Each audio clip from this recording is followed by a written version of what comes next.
Donc, bonjour, bienvenue dans cette vidéo où on va apprendre comment faire des animations toutes simples en SVG. Donc, pour commencer ici, on a un super beau SVG avec deux carrés, deux rectangles plutôt, noir et rouge. Le but est simplement là, de vous montrer la différence entre les deux, qui sont identiques à part la couleur. Simplement que ici, on a écrit les propriétés avec donc du XML avec des attributs XML comme la largeur, hauteur, la couleur, le contour, la largeur du contour, alors qu'ici, on l'a écrit en CSS, donc qui est du style appliqué à des objets HTML. Euh, les deux façons peuvent se faire.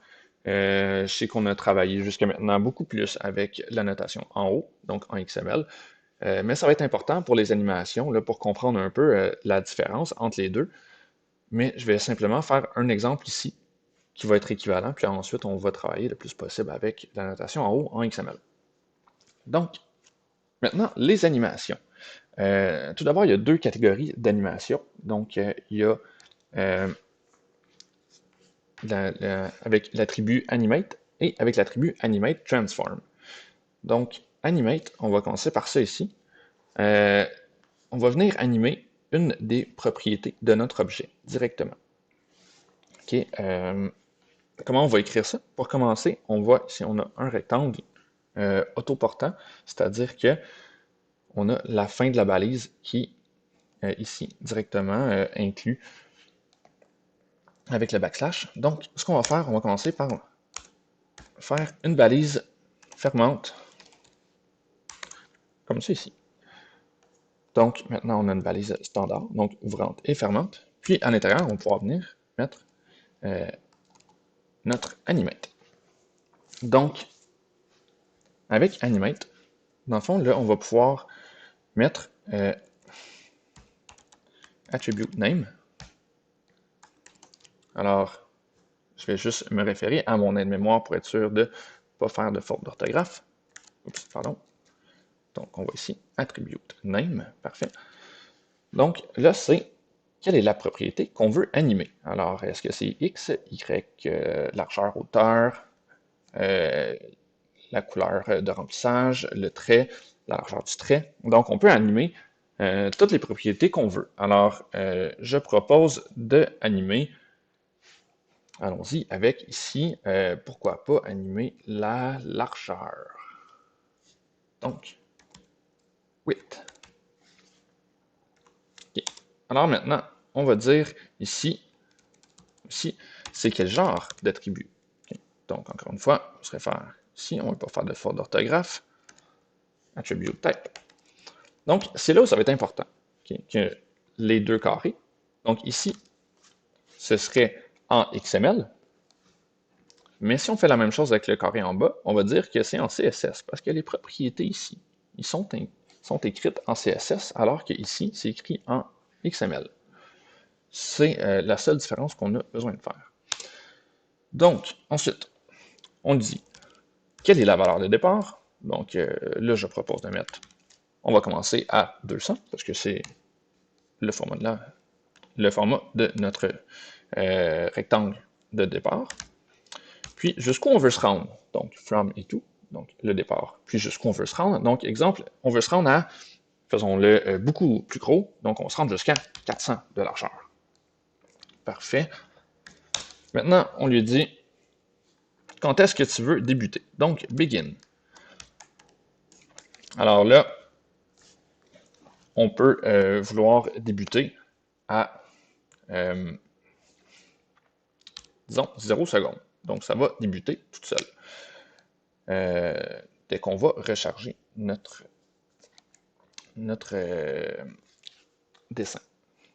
Alors, ensuite, on peut voir, on a ici pour combien de temps ça va durer. Donc, combien de temps ça va durer. Disons qu'on veut que ça se fasse sur une période de, on pourrait mettre 10 secondes. Là, ce serait très lent comme animation. Ou on pourrait le mettre ultra rapide. Okay, on va le mettre en 0,5 secondes. Ça devrait être relativement correct. Ensuite, on a la propriété fill qui vient nous dire qu'est-ce qu'on veut faire avec la forme au final? Est-ce qu'on veut qu'elle revienne comme elle était au début ou si on veut qu'elle reste, dans le fond, comme qu'elle est à la fin? Donc là, elle va s'élargir. Est-ce qu'on veut qu'un coup que l'animation est finie, elle revienne à une taille de 200 ou si on veut qu'elle reste à une taille de 400? Donc là, on peut mettre Remove ou Freeze. Je propose qu'elle revienne à l'état initial. Alors, on va mettre ici Fill Remove. Et finalement, donc, qu'est-ce qu'on fait ici avec nos répétitions? Donc, une fois qu'on a fini l'animation, est-ce qu'on veut que l'animation redémarre au début? Est-ce qu'on veut qu'elle s'arrête? Est-ce qu'on veut le faire juste un certain nombre de fois? Ici, disons, pourquoi ne pas le mettre tout à fait désagréable et on va le mettre à l'infini. Donc, indefinite. Et juste être sûr, indefinite. Parfait. Donc maintenant, si je n'ai pas fait de faute d'orthographe, on devrait avoir une animation tout à fait désagréable dans notre figure. Alors, on va revenir voir ça et vous voyez, j'ai sûrement fait une erreur. Donc voilà, c'est très simple. Attribut en anglais, c'est attribute, donc il manque un E. Donc ce que j'avais vraiment peur de faire une faute d'orthographe et que rien fonctionne, eh bien, je l'ai fait. Bravo. Ce qui fait que je vais également mettre le document à jour dans lequel il y a une faute. Et voilà. Maintenant, vos notes de cours devraient être sans faute. Et maintenant, on voit, c'est merveilleux. On voit ici, il s'agrandit, mais comme qu'on dessine la deuxième forme après la première, donc la deuxième forme reste toujours sur le dessus. Si on voulait changer l'ordre, on pourrait simplement remettre la première forme avant. Et puis là, on peut le voir là, vraiment. Notre superbe animation qui donne un peu mal à la tête se faire par-dessus notre autre forme. Donc, voilà. Si on voulait faire la même chose maintenant avec notre autre rectangle ici, et qu'on va remettre à sa place, principalement, on ferait les mêmes étapes. Donc, on crée une balise fermante pour qu'on puisse venir mettre maintenant notre animate ici à l'intérieur. Okay. Bon, là c'est un peu dommage, on change déjà la largeur. Essayons maintenant de changer la hauteur pour faire quelque chose de vraiment plus désagréable. Et maintenant, ce qui va être différent, c'est que ce n'est pas le XML qu'on veut modifier, mais bien le CSS. Donc la valeur de base de la hauteur, c'était 100, et on va le modifier ouais, jusqu'à 400, et on trouve déjà que, si vous remarquez, 0.5 secondes, c'est rapide, donc on le veut vraiment plus vite. On va le mettre en 0.2.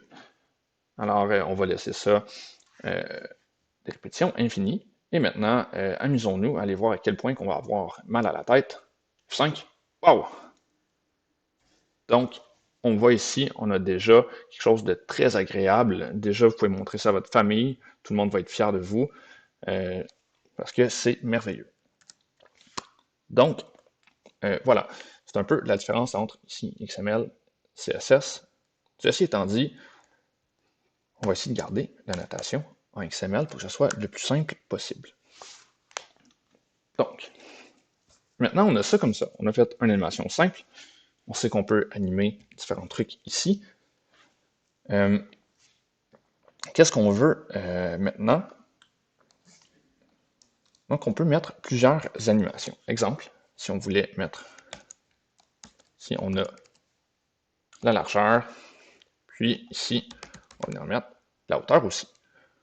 Okay. Donc, on va faire la même chose qu'on faisait avec l'autre. Donc, de 100 à 400. Donc là, on va avoir deux animations qui vont se faire en même temps. Donc, on voit la largeur et la hauteur augmentent. Qu'est-ce qu'on peut faire de différent? On peut venir, dans le fond, dire je veux que la hauteur, elle s'anime juste une fois que, ici, notre animation de la largeur a terminé. Donc, comment on pourrait faire ça?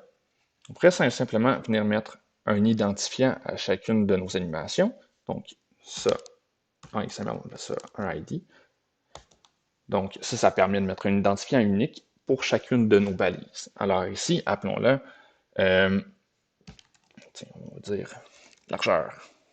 Puis, lui, on peut lui mettre aussi un ID. On ne sait pas encore si on va en avoir besoin. On va le mettre ici à hauteur. Donc, on voit, chacun a un identifiant unique, ce qui permet d'être capable de les trouver. Donc, ici, à place de dire pour l'animation de la hauteur, en place de lui dire débute à 0 secondes, on pourrait lui dire donc débute uniquement que la largeur va avoir fini. Donc, largeur étant le ID, l'identifiant, et on lui dit .end, donc quand il est rendu à la fin. Alors, on vient faire ça ici, et on voit que ça ne fonctionne pas du tout. Bon, en fait, ça ne fonctionne pas du tout. Ça fonctionne jusque quand est-ce que l'animation de largeur, elle est terminée? Jamais, parce qu'on lui dit continue pour le restant de tes jours. Donc, on va enlever le repeat count ici.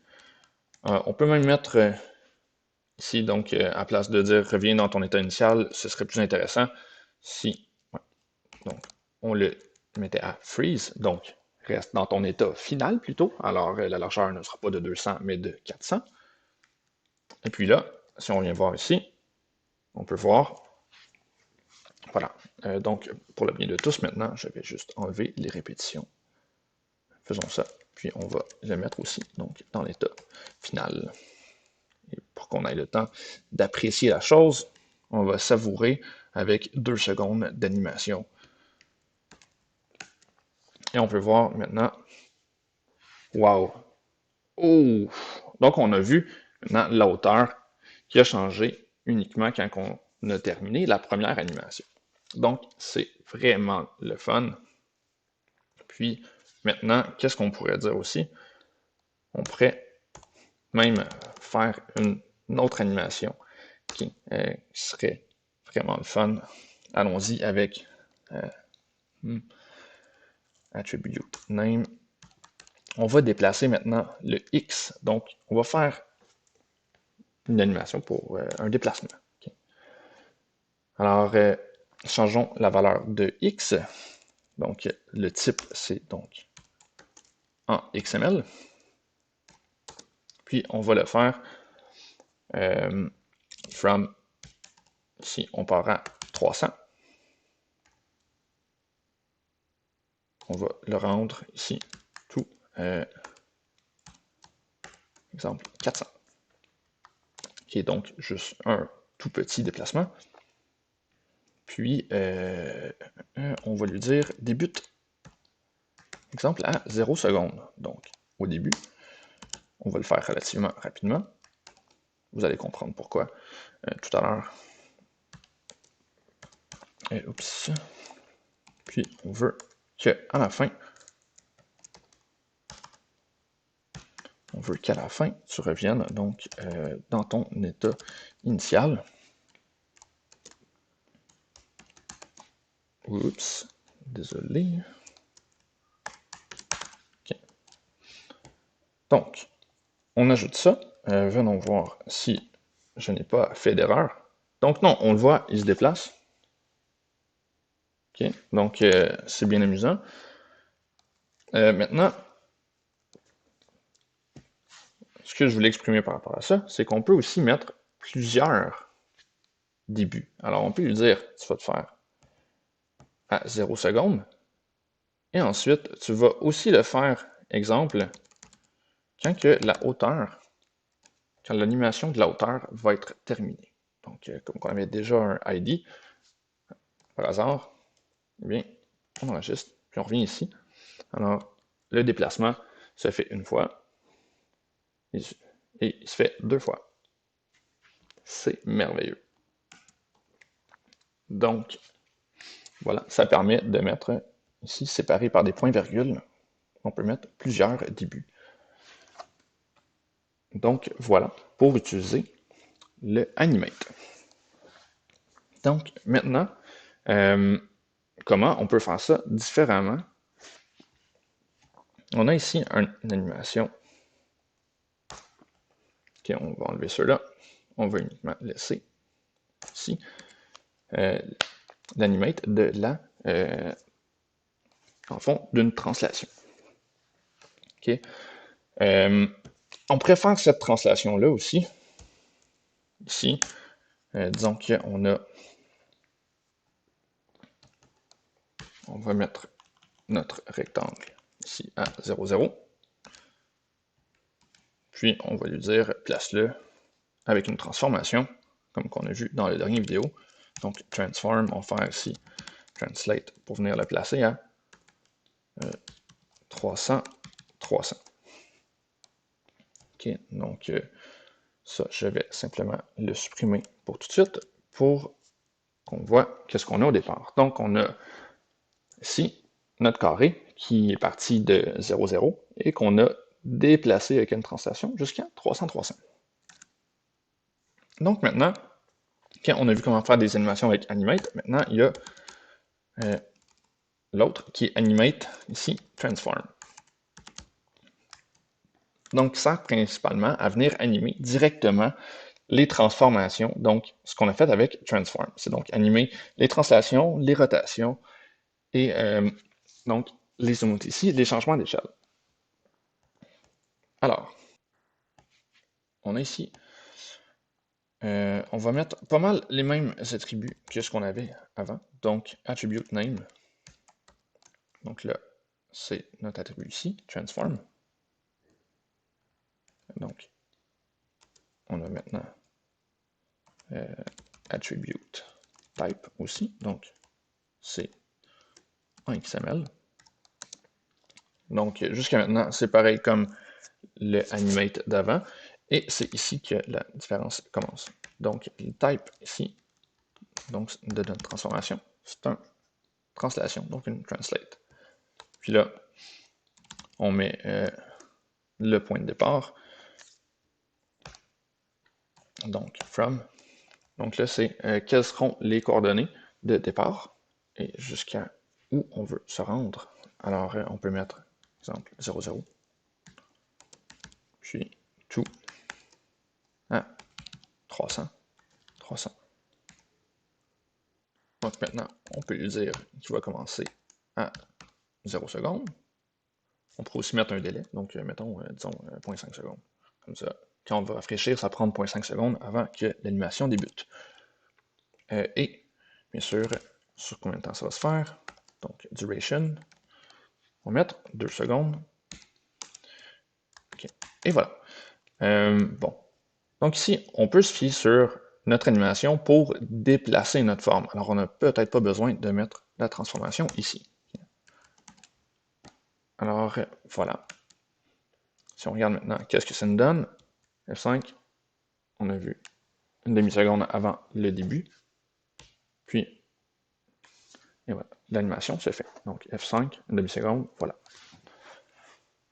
C'est merveilleux. Alors, on peut voir que ça s'écrit principalement pareil à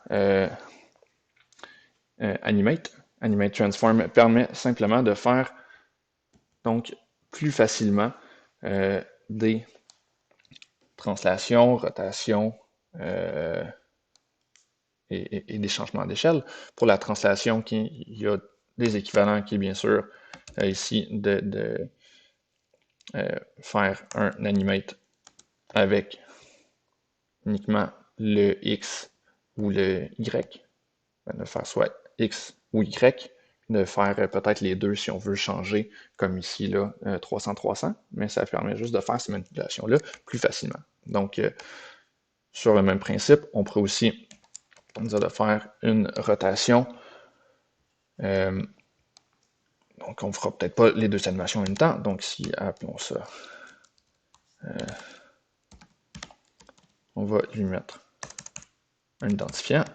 Donc, translation, ça a l'air correct. Puis, on va, je vous conseille souvent de faire des copier-coller, ça permet d'éviter beaucoup d'erreurs. Faites pas comme moi dans la vidéo qui tape constamment des trucs et qui fait plein d'erreurs. Donc, si on fait une rotation, okay, on se rappelle une rotation, les paramètres, c'était pour commencer combien de degrés de combien de degrés on veut rotater, du verbe rotater. Bon, 360, c'est peut-être pas l'idéal. On veut partir de quelque chose comme 0 degré. Le point d'ancrage ici, comme qu'on va être à 300-300, on va mettre le coin en haut à gauche, 300-300. Puis on veut se rendre jusqu'à, exemple, 360 degrés, avec le point d'ancrage 300-300. Parfait. Donc, voilà. On devrait normalement faire une petite rotation sur soi-même. On va changer ici. Ça, ce n'est pas la translation. Puis on va lui dire uniquement quand que la translation a terminé. Alors, si on regarde ça ici, on fait F5, une demi-seconde, voilà, ça arrive au bout. Et puis là, on devrait sûrement lui dire de rester à son emplacement. Donc ici, fill égale freeze. On remarque aussi l'autre erreur que j'ai fait. Ici, le type, j'ai mis rotation, mais quand on écrit le transform, ici, donc transform, la fonction qu'il faut mettre ici, c'est rotate. Donc, j'ai pas mis le bon type ici, c'est pas rotation, c'est rotate. Alors, quand je vous dis l'importance de faire des copier-coller pour pas faire de faute de frappe, donc faites ce que je dis et pas ce que je fais, parce que clairement, moi, je fais plein d'erreurs dans mes vidéos.